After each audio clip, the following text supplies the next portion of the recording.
Patrons Ryan with you, aka the Rugby Opinioneer.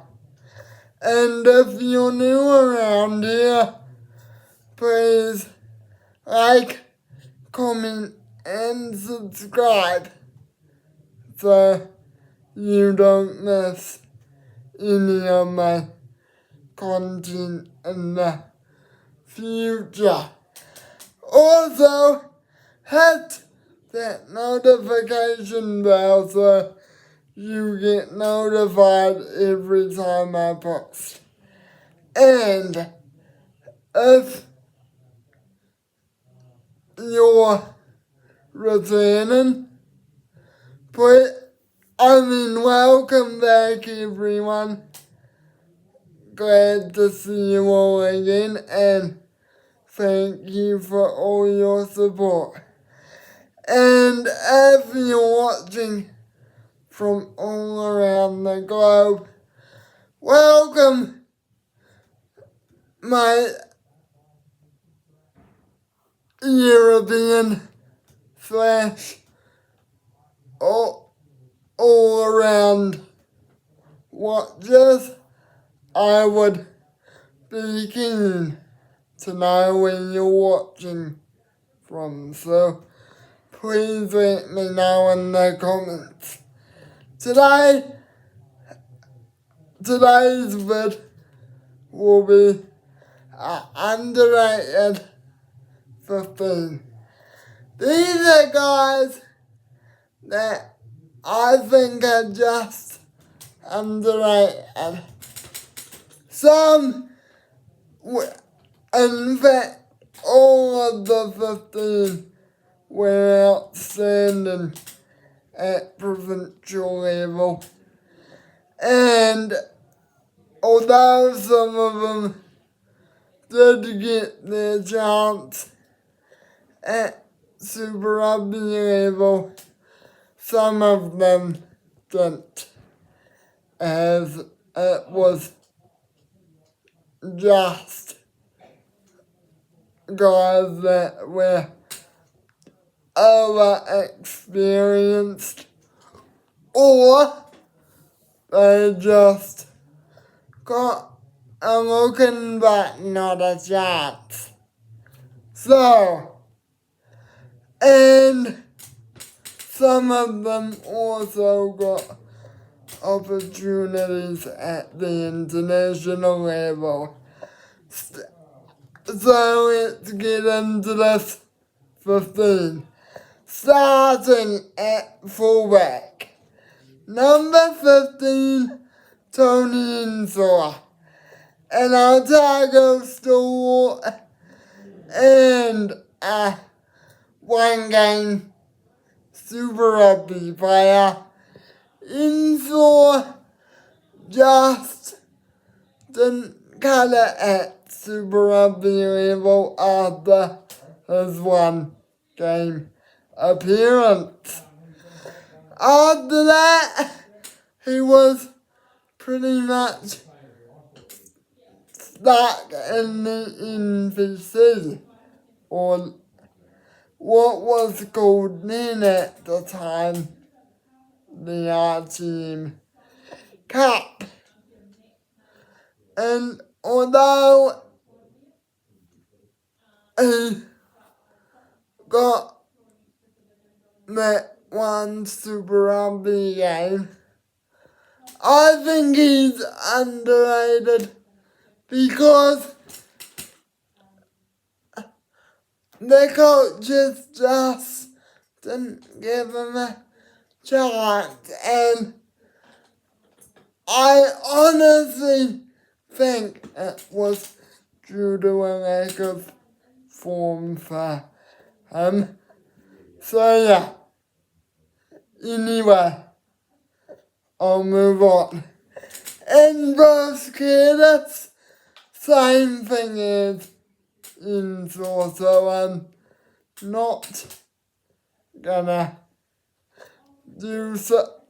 explain much here, except that he is now in the Heartland Championship.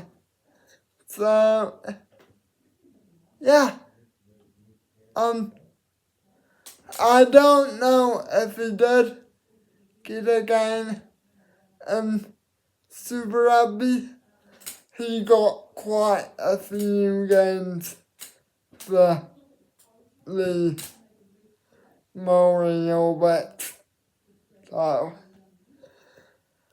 Buxton popularity got a few games at Super Rugby level.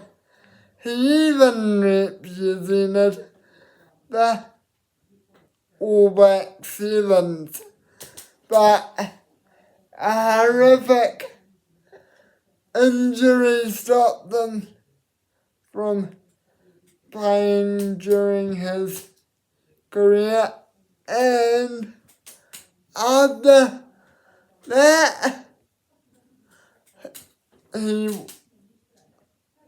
I guess he got his chance with the Landers, but just didn't excel. He played for Otago for most of his career, so, and he played a season for Wellington, so not much else for me to say about him, so I'll move on. Walden and Fruin are both underrated because Tay Walden and Robbie Fruin are underrated because of one thing. Their form. They just were so good at NBC. Good enough at Super Rugby, but apart from Walden's experience at the Maori All Blacks and Robbie Fruin getting a few mentions for him to be an All Black. I think their form is the reason why they're so underrated, at least in my opinion anyway. Because those two were great, sure. Fruin was a big boy who could thrash through opposition, but Walden was this more slack, skillful centre. And yeah, those two are my 13 and 12. Jimmy Goldberg is my number 10. Played for the Highlanders and the Blues the Hurricanes and the Blues during his career. He was mainly wanted as a backup 10 in my opinion, but when he got his chance, he did take them, but was not too good. So I just think he's underrated because, again, legend at NPC, but not quite at Super Rugby. Anyway, number 9, Chris Eaton. Of course, an NBC legend like Ian was amassing 114 kicks for Hawke's Bay during his time. It was after a certain all-black got his taste at the Hurricanes that he barely got a look in. After TJ Villanara's bursting onto the scene, he was just not even a wink for the Hurricanes, spending most of his time on the bench for them. So, yeah. But he will go down as one of the greatest Hawke's Bay legends ever. So, we now get on to the forwards. And Southland, Otago and Taranaki make up the front row.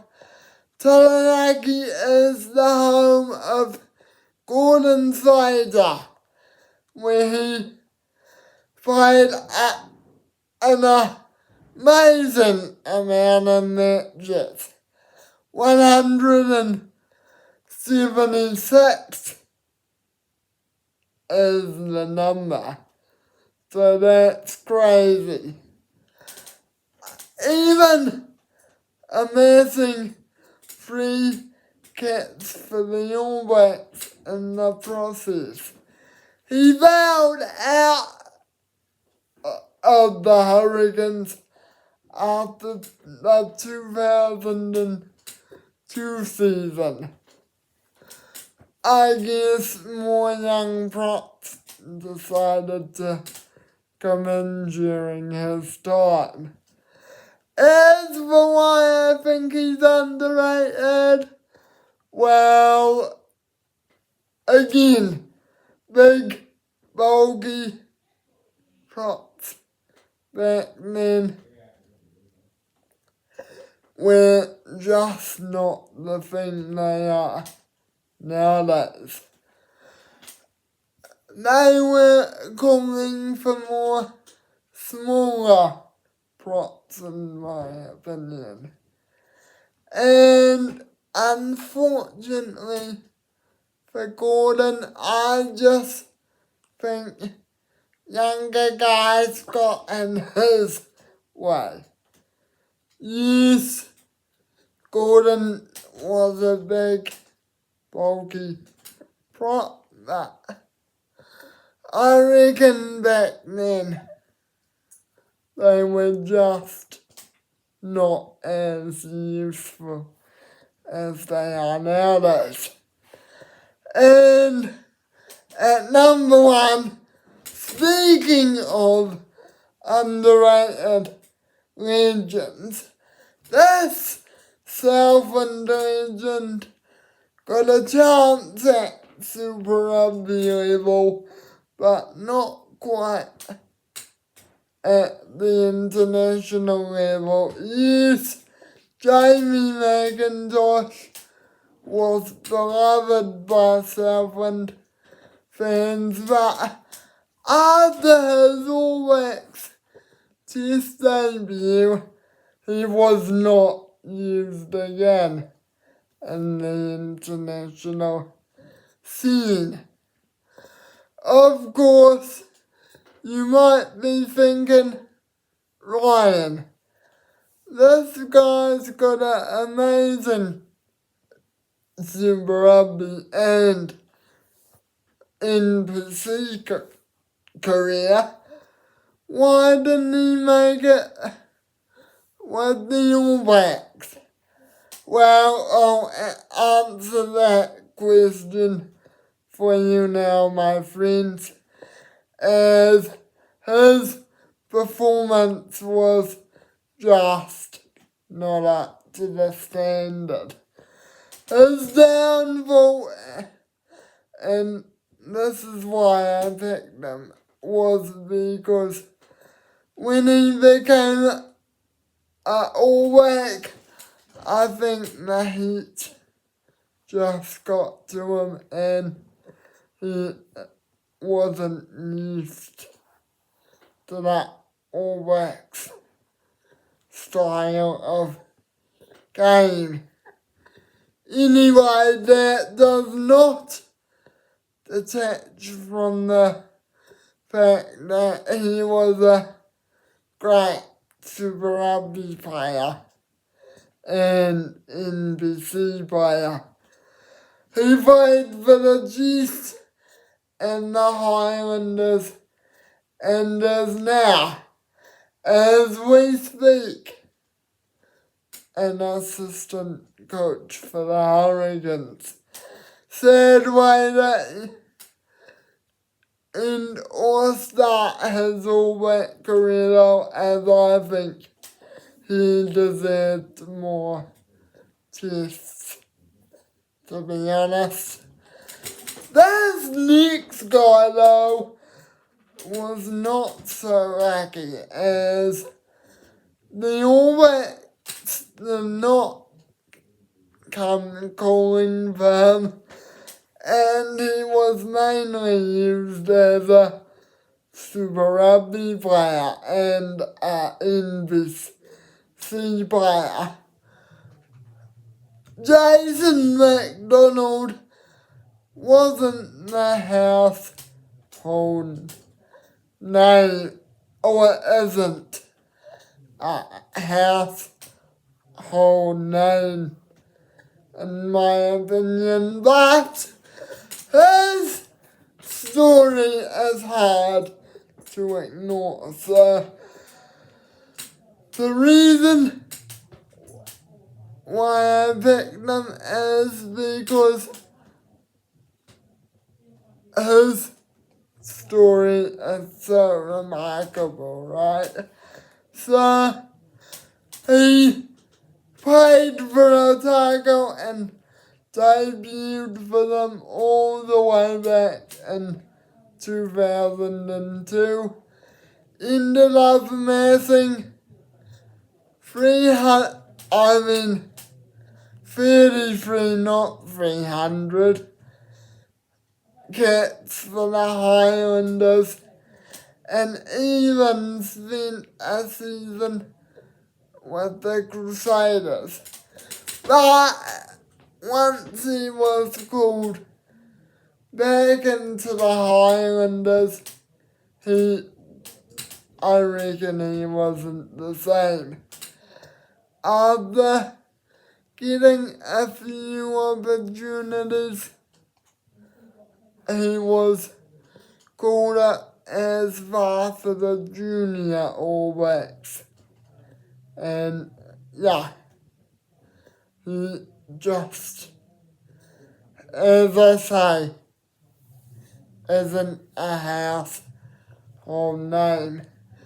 Anyway, these next two are not hard to ignore. In fact, one of them played for the All Blacks. So, I will get into his story in a moment. As Bryce Williams is my number 5.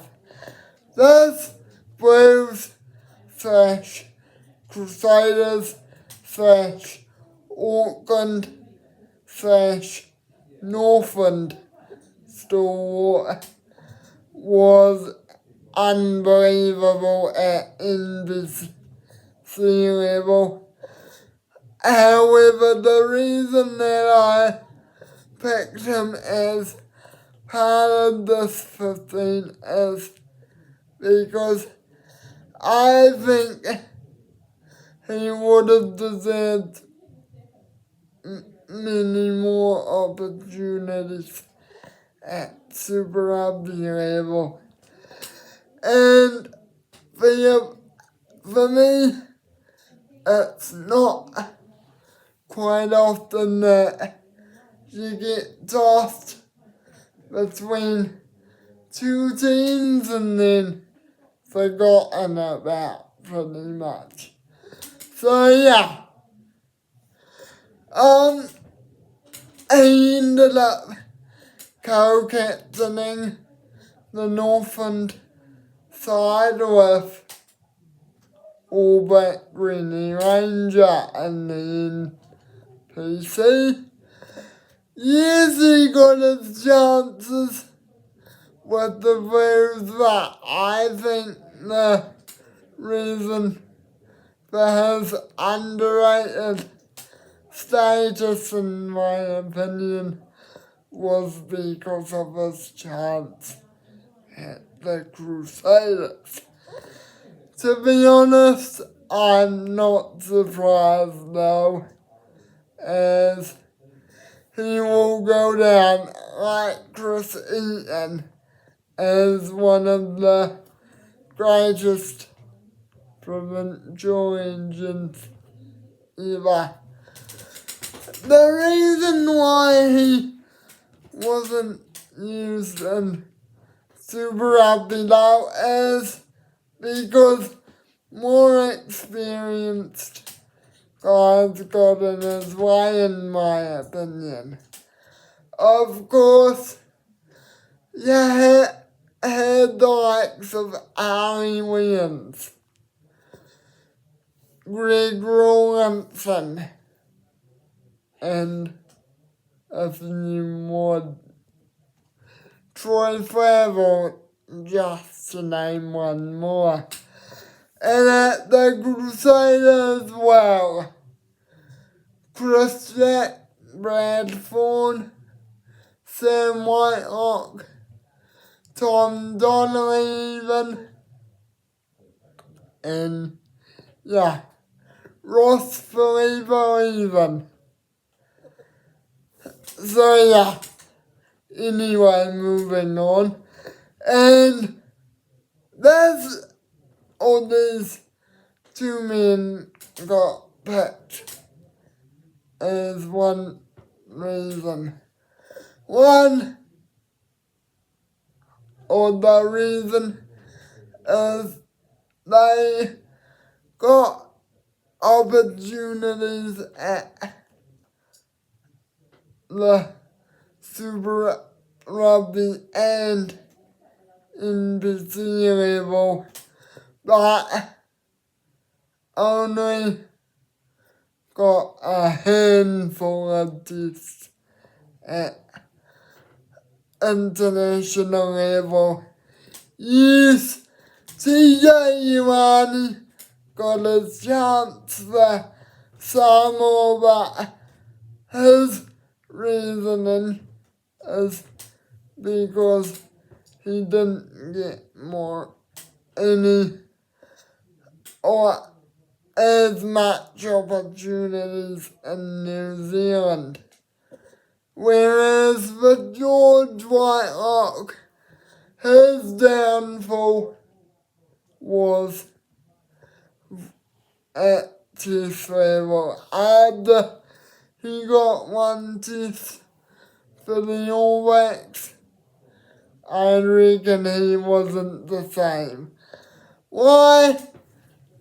It's all because they had an injury in their loose trio stocks. And yes, Graham Henry could have had some better choices. But anyway, it is what it is. As for TJR, his opportunities were limited. Yes, NPC and Super Rugby level treated him well, but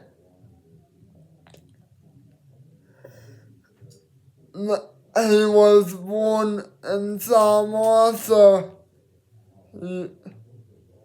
had he got more opportunities here though, I reckon he would have switched to the All Blacks. And the second to final player in this team is Tim Boyd, a Southland legend.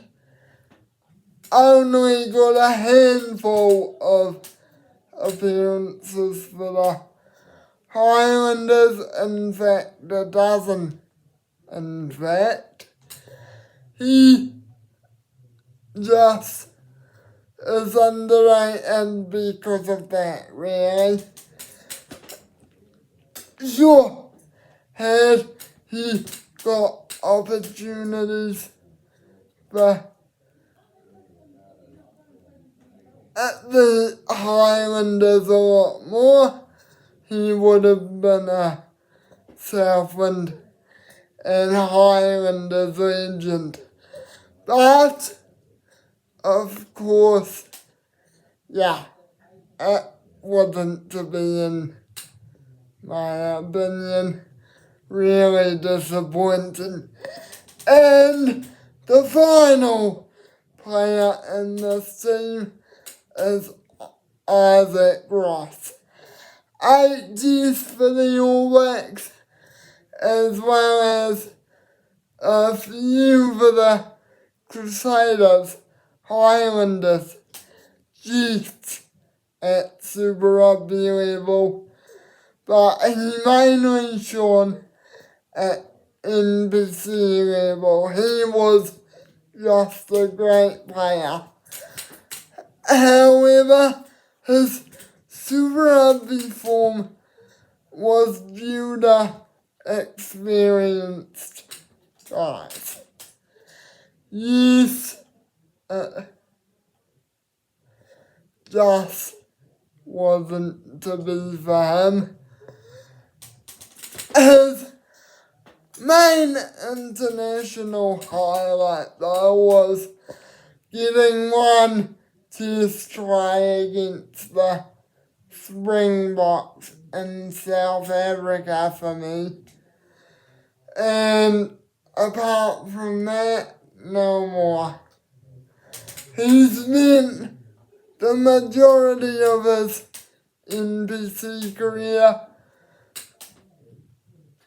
in Canterbury, but had a stint with the mighty Tasman Marco in 2020, and has recently called time on his career. So thank you, Isaac, for the memories and the stories, and yeah. So guys, that's the 15. I hope you like it. Please comment your thoughts down below. Sorry I took so long on this one, and I will name the captain in the description. I will be back soon for the bench. Bye.